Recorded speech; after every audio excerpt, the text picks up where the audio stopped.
I started my blog 5 years ago,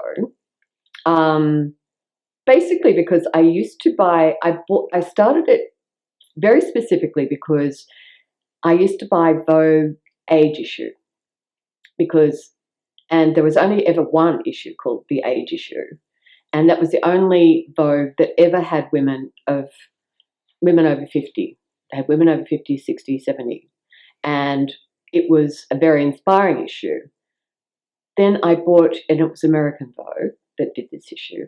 And then I bought the latest one. And instead of those women, 60, 70, 50, as the models, as the actual models, they had used 18-year-olds as this is a look for 50, this is a look for 60, this is a look for 70. So they had even moved on from using real women in the Age issue. And I thought, shit, nobody's talking to me anymore. So I just decided to start my own blog, and I would concentrate and shine a light on women over 50 because I think they're very interesting, and a lot of the most stylish women I know are over 50. I got introduced to Hydroskin because I was in a fabulous little shop called Small Spaces that was just up the road from here.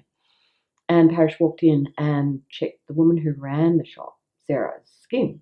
And after you left, Parish, I said to Sarah, my God, you've got a dermatologist that does house calls. That's amazing.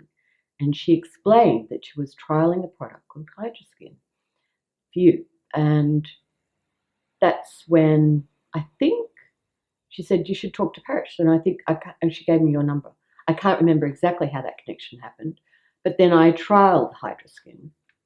And the reason it's worked for me is that it is a fantastic ritual. It's got steps, which means it's a very simple process for me. And it's just something that I can just get up in the morning and do.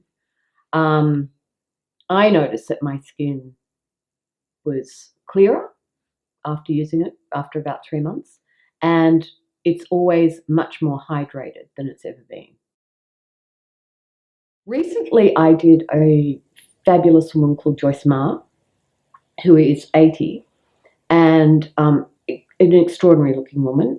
I mean, a fashion, oh, she's so stylish.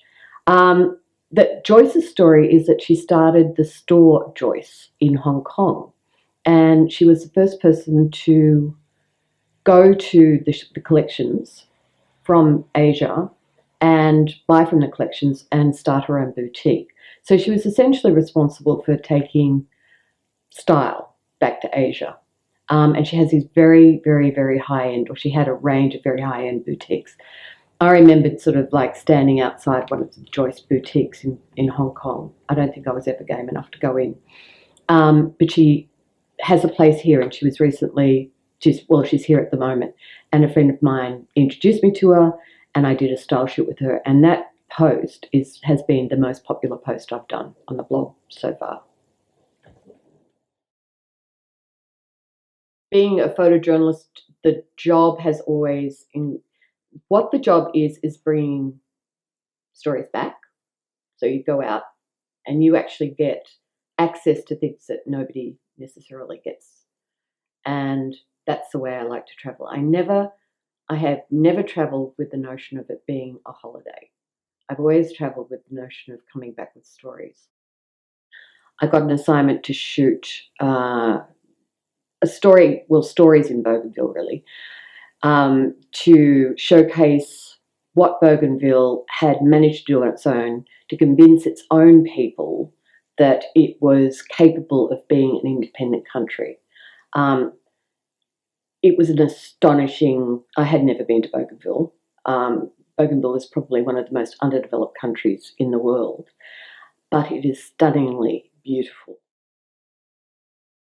So this COVID year, I've taken advantage of not travelling by deciding to archive my library and to utilise, so I've now been doing the blog for about 5 years, to put those images into a stock library that hasn't launched yet, but it's called Lorrie Graham Stock Library, very unique name. And it's just I want it to be a small boutique photo library, because for a lot of photographers, we're a bit sick of being screwed by Getty images. And I think just to have a bit of control, not expect to sort of make a huge amount of money out of it, but to actually put our images out there and have a bit of control. Sunday mornings, I get up at 5:30, collect my friend Colleen. We go to Bondi Beach, do 2 laps of the beach, and then we go to Bondi Icebergs, do our laps, then sit in the sauna for 15 minutes, which is very funny, because basically you have no idea who is sitting next to you in the sauna. It's very egalitarian. But the absolute icing on the cake and the best moment for me on Sunday mornings is after the sauna, leaping back into the pool, because it feels like your hair has grown. It is just the most exquisite, perfect moment.